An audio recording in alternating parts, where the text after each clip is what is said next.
Kommst die Morgenrot daher.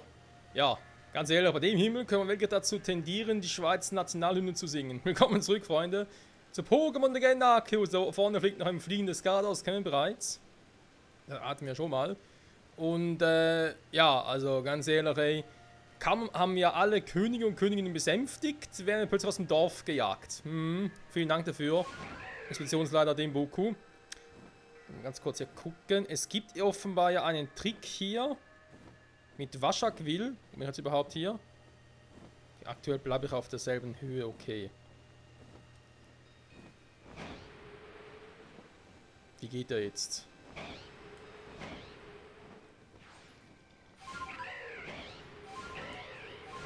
Ne, so ist er nicht. Irgendwie, ja, es gibt einen Trick, wie du halt mit Waschakwil quasi immer mehr an Höhe gewinnen kannst, wenn du auf der Stelle bleibst. Das muss irgendwie eine ganz seltsame Kombination sein. Muss man noch ein bisschen aufs übeln. Soll irgendwie auch mit dem Y, das ist quasi ein Sturzflug und dann irgendwie... Wie geht der? Warte mal.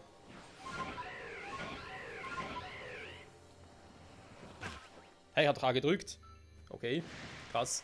Ja, muss man aufs noch ein bisschen üben, Freunde. So, was hier ist los?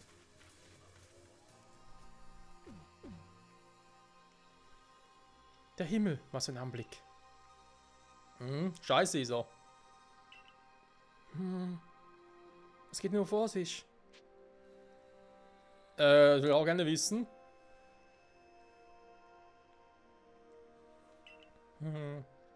Schon doof. Unser Anführer hat mir von einer Lage erzählt. Du kannst dich mal nach Jubeldorf zurück, richtig? Leider muss ich dir sagen, dass auch der Diamantklan dir nicht helfen kann. Was? Wenn wir das tun würden, wäre uns der Unmut der Galaktik-Expedition sicher. Du willst doch selbst nicht wollen, dass es zu Streit zwischen uns und der Expedition kommt. Habe ich recht? Sogar nicht demjenigen helfen würde, der den Respekt Damhütiers verdient hat. Es geht gerade einfach nicht. Verzeih mir.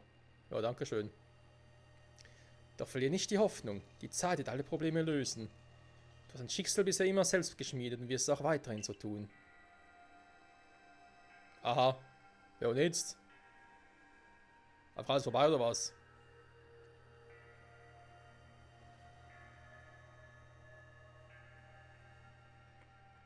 Ach, Arceus, wieso hast du mich bloß hier hingeschickt? Scheinux?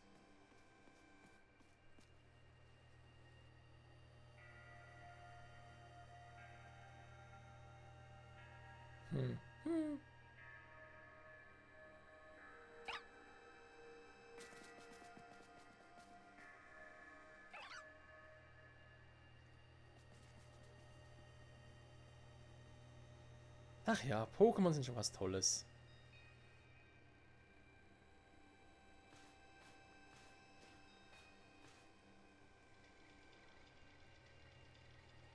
Du scheinst rätselhafte Ereignisse ja förmlich anzuziehen, was? Oh, was machst du denn hier? Hallo Michael! Hey Volo, was geht ab?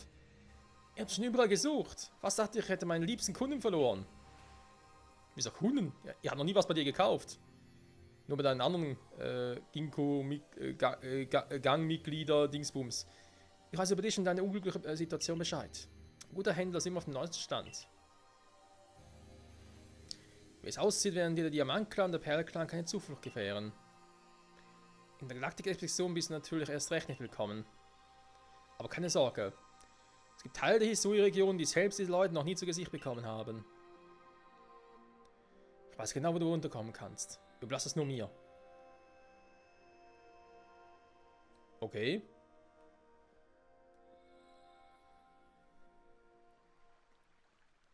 Da wären wir. Nicht das Neueste vom Neuen, aber fürs Erste musst du dich damit begnügen.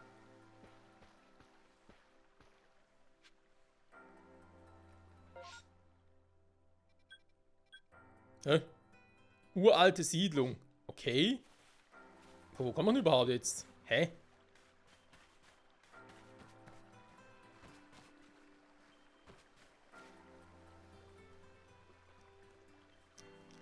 Bist du wieder hier, um deine Pflichten zu vernachlässigen?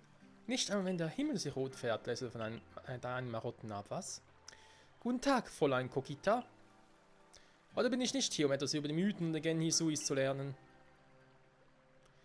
Kokita genügt. Wen hast du damit gebracht? Niemand Geringes als den, über den gerade alle reden. Michael. Er war es, der den in Rage geratenen König und Königin besänftigt hat. Ah, die arme Seele, von der du mir erzählt hattest, nicht wahr? Verloren in Raum und Zeit. Ah. Deinetwegen scheint meine Pflicht endlich bald ihr Ende zu finden, Verlorener. Hä? Wieso? Verlorener? Was eine Pflicht?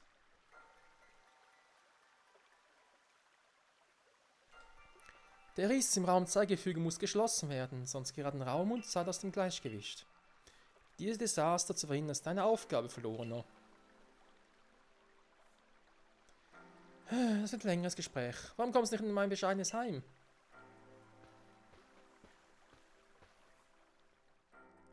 Achso, ich dachte, das wäre jetzt mein neues bescheidenes Heim.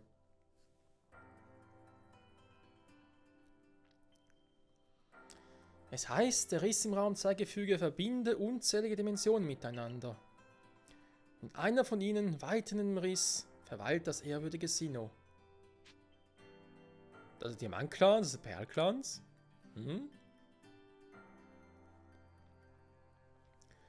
Von Vergangenheit zur Zukunft erstreckt sich Zeit. In alle Richtungen erstreckt sich Raum. Unser Weg von der Gegenwart in die Zukunft, das ist die unendliche Achse der Zeit. Und was sich in allen Richtungen um uns herum ausbreitet, ist der Raum. Du verstehst, oder? Allein durch die Einheit von Raum und Zeit kann unser Universum bestehen. Was nützt es also, so wie der Diamant-Clan und der Perl-Clan nur jeweils einen der zwei Aspekte zu verehren? Vermutlich nichts. Sie gehören zusammen. Möglicherweise ist diese Angelegenheit für dich leichter zu durchschauen, da du aus einem anderen Zeitalter kommst. Ich werde dir jetzt erklären, was du zu tun hast, also hör gut zu, in Raum und Zeit Verlorener. Hier in Hisui gibt es 3 Seen. Den See der Wahrheit, den See der Kühnheit und den See der Stärke. In jedem von ihnen wohnt ein Pokémon, das einen Aspekt des Geistes verkörpert. Stell dich ihren Prüfungen, wenn du sie bestehst, erhältst du von jedem von ihnen eine Gabe, die du zu den Nebelruinen bringen musst. Dort sollst du dann in den Besitz der roten Kette kommen. Okay. Sie soll es vermögen, die Welten zu binden. Die Welten binden, sagen sie? Was soll das heißen? Du schließt als nicht den Riss? Spar dir deine zweifelnden Blicke. Ich weiß nur, was in alten Geschichten dazu gesagt wird. Es steht mir nicht zu, darüber zu urteilen, ob sie wahr sind oder nicht. Ich habe einzig und allein die Pflicht, sie in ihrem Wortlaut gemäß zu überliefern.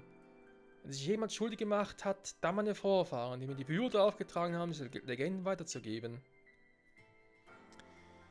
Ja, wie dem auch sei. Jetzt kennst du deine Aufgabe. Willst du sie annehmen? Naja, irgendwie werden wir schon hinkriegen. Wie vorbildlich von dir, deine Pflichten zu kennen. Oh, Sakios Phone.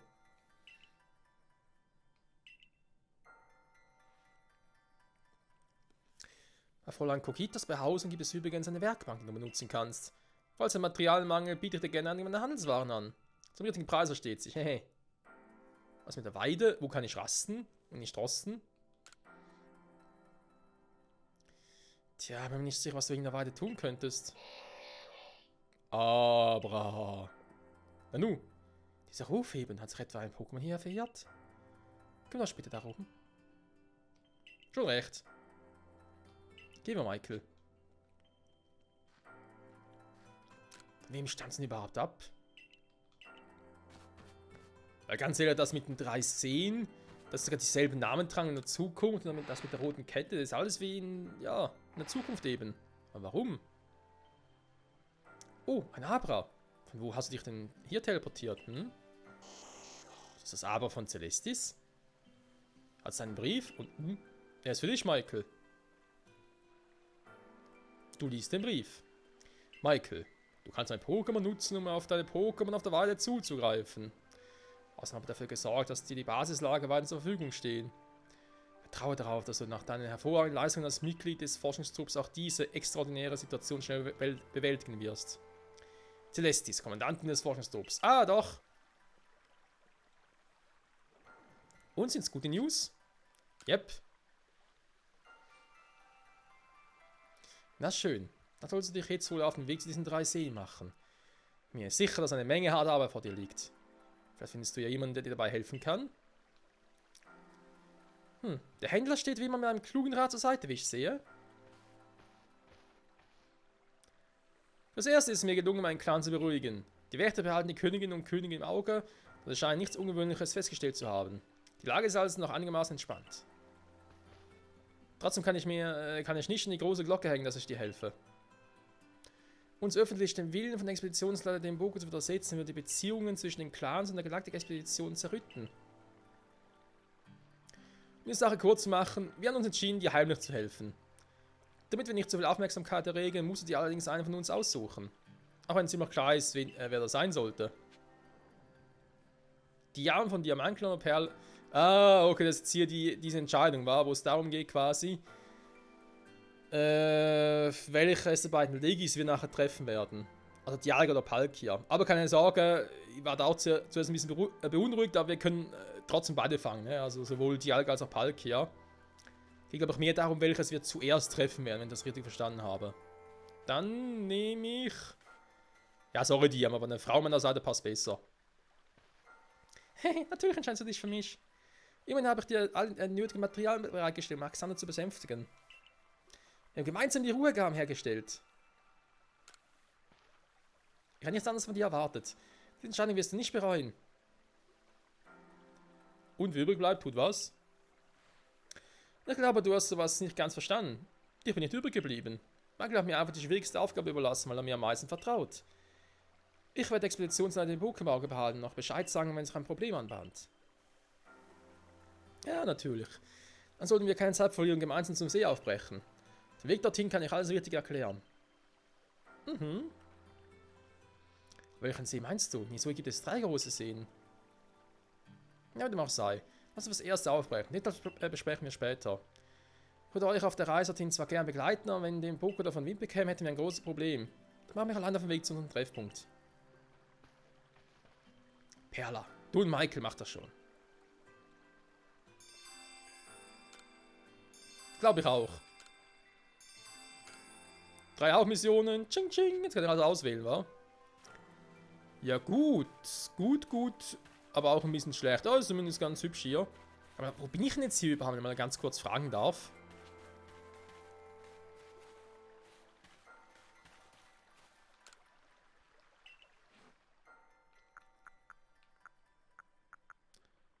Problemlos bei ihm noch einkaufen. Das ist natürlich sehr, sehr gut. Noch ein bisschen Dinge zum Verkaufen. Warte mal. Dann die Pokémon austauschen. Das ist die Werkbank. Okay. Das ist eine Itembox. Was ist aber mit meinen Klamotten, wenn ich gerne umziehen möchte?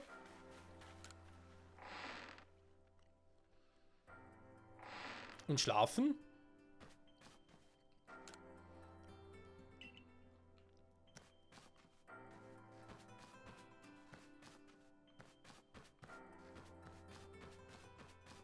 Ach, schlafen kann ich also nicht, wa? Schön. Aber halt wach. Die nächsten 100 Tage. Aber wie lange das noch immer dauert. Ja gut, also, dann mal gucken. Ein bisschen Platz haben wir noch.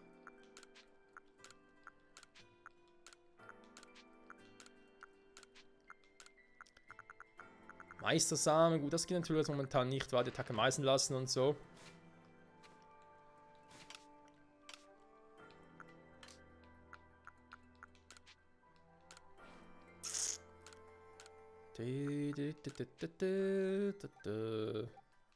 Ja, nur 2. So ein Scheibenkleister. Mal gucken. Genügend Materialien. Ich könnte noch ein paar Top-Tränke herstellen. Zitrusbeere und Königsblätter.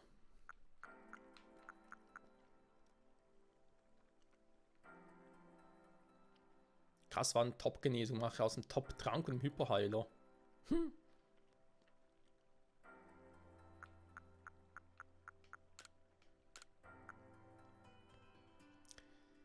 Die scheiß Eisenbrocken. Ich brauche dringend ein paar Eisenbrocken. Die verkaufen es natürlich nicht, weil die verkaufen die fertigen Materialien, war. Ja, war ja klar. Die Zentnerbälle, die letzte Stufe kaufst du auch nicht, war? Gerade mal so.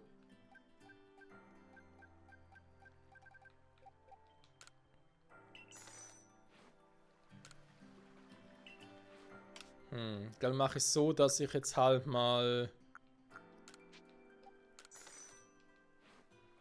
Ja, komm, machen wir es so. Das macht man so, dass ich halt die Hyperbälle jetzt mal selber kaufe. Und die anderen Bälle selber herstelle. Weil es da vermutlich eher lohnt, sag ich jetzt mal.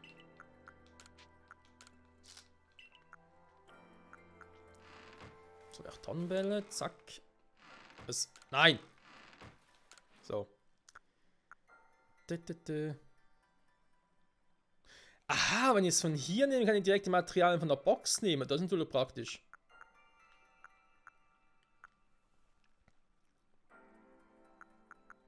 Das ist natürlich sehr praktisch. Okay, warte mal. Düsenbälle. Flügelbälle machen wir keinen. Düsenbälle habe ich noch 30 Stück. Das reicht natürlich. Dann will man, sagen wir mal 2 Eisenbrocken.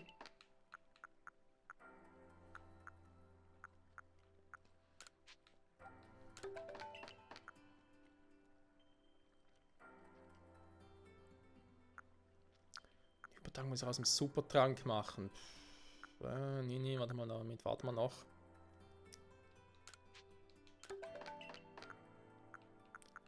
Davon noch etwas. So, die Dinge haben natürlich noch nicht gekauft, die Lehmkugeln. Das ist auch ein bisschen kacke.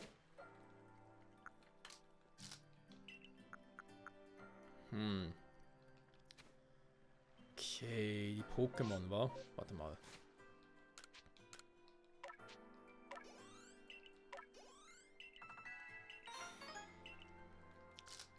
Attacke gemeistert, sehr gut, sehr gut. Boah, ich muss eh noch ein bisschen was machen, Freunde, nicht wahr? Psyana, nee, Spezialangriff Initiative ist schon mal cool. Kramchef, Angriff ist cool. Kann man bei dir bei den beiden Sachen noch machen? Was ist mit Ursa Luna? Ja, komm, bei dir booste ich jetzt mal einen Angriff.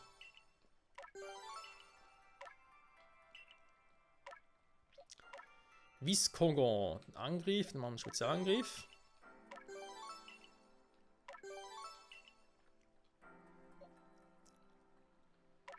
Genau, Defense, das eigentlich sowieso eher ein bisschen speziell unterwegs ist. Sherox, ja, die Initiative, ja, mit Tempotechnik und so. Ist eigentlich schon relativ fix genug unterwegs. Bei ihr würde ich es sogar mal so belassen, weil es nicht großartig was bringt. Ja, die ist schon alles so voll. Kramchef, ja, komm, machen wir die Initiative noch. Spitzangriff, das ist halt die Frage, oder ist Vergeudung bei ihm?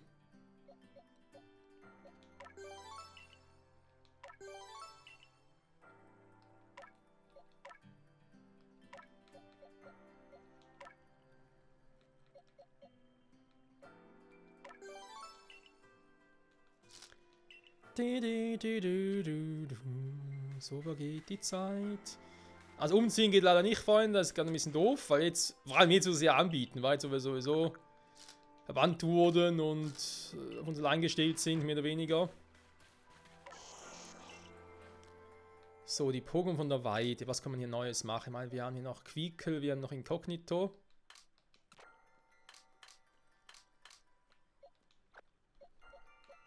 Packen wir einen hier hin, sortieren, machen dann später mal. Quiekel ist natürlich ein Eisviech. Bin eigentlich auch froh, dass ich nicht direkt meine Pokémon alle... Ups, Entschuldigung. Meine Pokémon nicht irgendwie direkt alle freigelassen haben.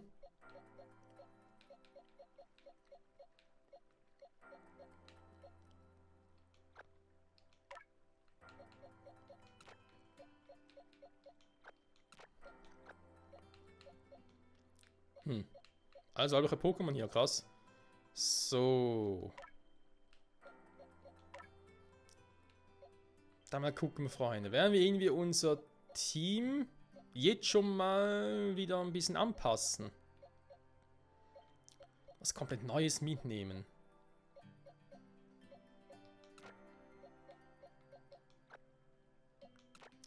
Weiß auch nicht, aber irgendwie hätte ich mal Bock auf jetzt mal ein richtiges Hisui-Team.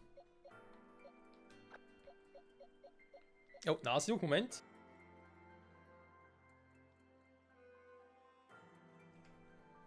War doch ein Zeichen dafür, dass er in die Folge mal beenden sollte. Ein Hisui-Team, wobei mir fehlt es ein Flug-Pokémon und Waschaquill wäre jetzt eigentlich geil. Ja, so ein Hisui-Waschaquill würde ich jetzt gerne mitnehmen.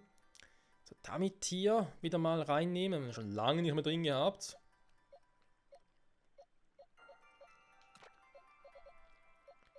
Natürlich auch Sneebos.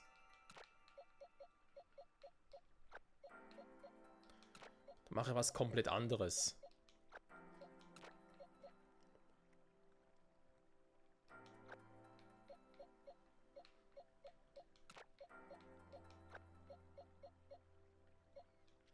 Nee, komm, Hisui-Team, warten wir mal noch. Jetzt muss man ganz kurz überlegen. Welcher Pokémon hätte ich jetzt mal Bock drauf? Tanupto, ja, das ist halt irgendwie ein bisschen irgendwie der Übeltäter schlechthin, der einfach immer dabei ist, aktuell mal noch. Psyana, ja, noch ein bisschen länger. Ursaluna, weil da haben wir noch zu wenig gesehen von Viscoga. Wenn ich noch ein bisschen geboostet habe, würde mich schon interessieren, wie der jetzt mal abgeht. Oder sie besser gesagt. Eben auch mit der Spezialangriff, der ganz Defensive und so. Ich glaube, das haut schon rein. Drachenpuls, Eisstrahl, Hydropumpe. Ja, ein Stahlattacke wäre zwar nice, aber ich glaube, Viscoga ist halt eher ein bisschen auf die Defensive ausgelegt. Ich mache mehr Damage mit Drache, Eis und Wasserattacke. Ursaluna mit Boden, Gestein, Fee und Donner, also Elektro, ja, Donnerschlag halt. Psyana, Psycho, Geist und Fee. Ja, aber hier habe ich eine physische Feenattacke und eine spezielle, passt schon.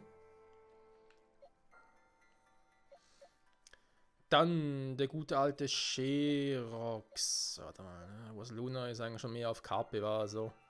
KP und Angriff, sag ich jetzt mal bei Ursaluna, weil auch Initiative ist langsam.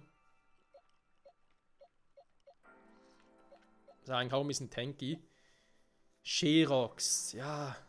Käfer, Stahl und Kampf. Kann ich noch ein bisschen überlegen. Aber gerne mal Mammutel mitnehmen, weil Eisboden und eben noch ein Stahl-Move drauf ist sicher nie verkehrt. Da macht Viscoga nicht unbedingt einen Stahl-Move. Ich habe hierzu auch Eisstrahl drauf, aber ist natürlich ein spezieller Eisstrahl, kein physischer. Ich könnte so Viscoga aber dann Move switchen, irgendwie mit Donnerblitz zum Beispiel, hat sie auch drauf. Dann würde ich mir theoretisch damit Magneson sparen, vorübergehen, obwohl ich Magneson eigentlich mit Donnerblitz, Lichtkanone, nach Donnerwelt zum Schwächen eigentlich mal ganz cool fand, aber andererseits mittlerweile fangen die Pokémon ja ohne sie im Kampf zu schwächen. Ich habe gesagt, zwar noch den Patronenhieb, darf ich auch nicht vergessen. Hier Flammenwurf, Phantomparade. Ich habe einen Geist-Pokémon dabei. Das ist auch ein bisschen um die Schwächen abzudecken. Mein Ursaluna kann von keiner Geistattacke getroffen werden. Viscoga von keiner Giftattacke. Genauso wie Sherox. Aber Tanupto hat auch von keiner Normalattacke. Eigentlich fehlt mir noch ein Unlicht-Pokémon im Team.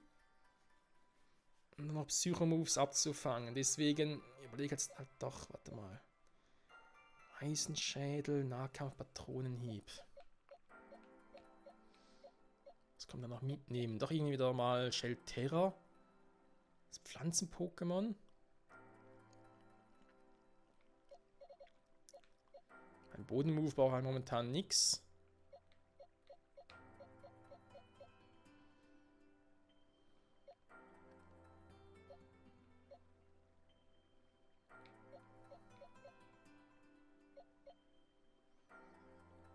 Piondragi ist halt ein Gift-Unlicht-Pokémon, hä?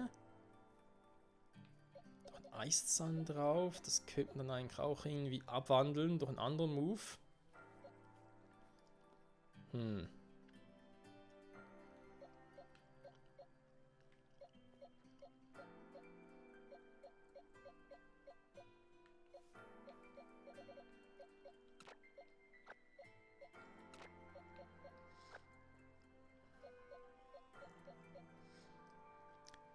Den sparen wir noch später auf, aber ich glaube tatsächlich, ich würde wieder einmal Piondragi mitnehmen. Also aktuell im Team das schwächste Pokémon ist, scheiße. Vom Level her und so. Aber ich glaube, rein auch von den Typen her passt am besten und kann es, glaube ich, auch am besten gegenseitig schützen. Mir fehlt zwar jetzt noch ein Flug-Pokémon gegen den Bonatang, der kann ein bisschen chancenlos. Gut, Mammutel Und Ursaluna sind die Wohnattacken, jetzt macht denen nichts aus. Viscogor, Piondragi und Tornupto. 3 Pokémon mit Bodenschwächen. Und zwar mit Sherox. Ja gut, neutral, wegen Käfer fängt sie ab. Da werden eigentlich doch Schildterra besser, wa? Movesets, Giftstreich, Knirsch. Ja gut, Unlicht. Unlicht trifft Geist und Psycho-Pokémon.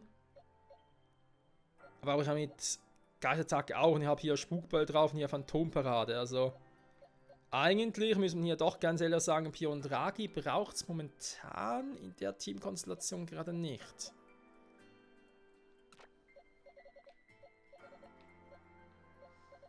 Da wäre Schildterra echt momentan ein bisschen besser.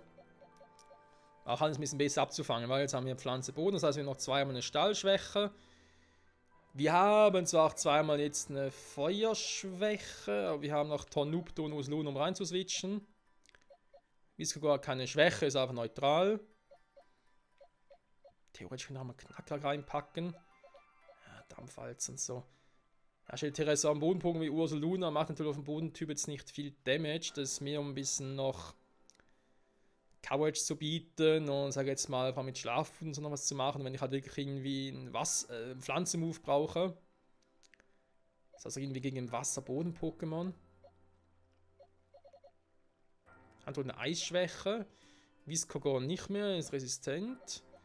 Sonst aber auch keine Eisschwäche. Mammut ist auch normal. Da gar keine, normal. Doch, Ursaluna eine Eisschwäche.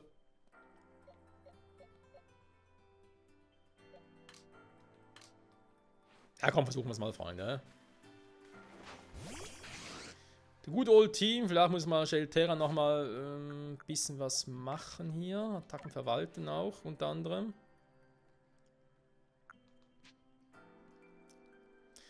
Könnte den Spezialangriff bei ihm noch boosten. Man könnte natürlich noch Energieball draufhauen.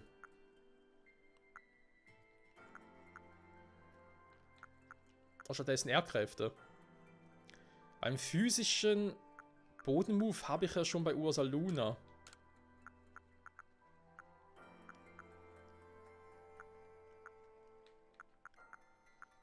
Laubklinge der Holzhammer macht zwar mehr Damage, aber eine höhere Crit-Chance. Ja gut. Könnte natürlich einen Wutanfall noch. Nur gegen irgendwelche Drachen-Pokémon. Oder wenn irgendwie Pflanze und Boden nichts bringt. Schlafpuder ist auch immer ganz geil. Finde ich persönlich. Energieball, ja, können wir uns darüber streiten, ob das irgendwie noch eine Option wäre.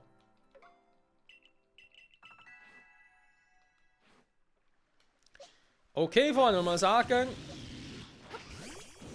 wir starten oder versuchen es mal mit diesem neuen Team und eben ich würde mir dann doch gerne bei Gelegenheit mal noch irgendwie ein Waschakwil Mammutel, hier spielt die Musik, ja. Ich glaube das nicht, ey. So schon besser. Alter, das ist viel fett. Viscogor zwar auch. Und Ursaluna erst recht. Ja, diese Elite-Pokémon war. Aber ja, mit diesem Team versuchen wir es mal wieder auf neue Reisen zu gehen. Wenn es geht, würde ich mich gerne mal bei Gelegenheit umziehen, weil ich fühle mich ein bisschen falsch mit den Klamotten, aber es ist jetzt halt ein bisschen doof, weil hier offenbar kann ich mich hier nirgendwo umziehen. Muss mal gucken. Und ja, ansonsten, klar, wir haben natürlich Waschakwil, die Vorstufe, die haben wir auch irgendwo mal ein paar gefangen und so, aber die vielleicht mal entwickeln könnte oder sollte. Müssen wir mal gucken. Aber ansonsten würde ich sagen, machen wir uns in der nächsten Folge auf in die nächsten Gebiete. Jetzt die 3-7 vor allem. Vielleicht die 3, da heißt die 3, die paar, die wir hier haben. Hier noch ein bisschen boosten, ne? Mit dem Epi-Bomber. Den Leistungskeys, könnte sich auch nicht schaden. Aber bei Schildterra vielleicht mal ein bisschen auf Spezialangriff gehen. Und so. Ja, doch, ich glaube, das kann ganz cool werden. Mit unserem temporär neuen Team. Wir haben so viele Pokémon, so viele geile. Viele Elite-Pokémon. Psyana ist so süß. Tornupto ist so schläfrig, seit er ein Geist geworden ist. Oh Mann. Bis zum nächsten Mal, Freunde. Zurück bei Pokémon Arceus. Auf Suche nach den 3 Sinnen, den 3 Pokémon, die dort leben. Den 3 Sinn-Pokémon, wa? Bis dahin. Bye, bye.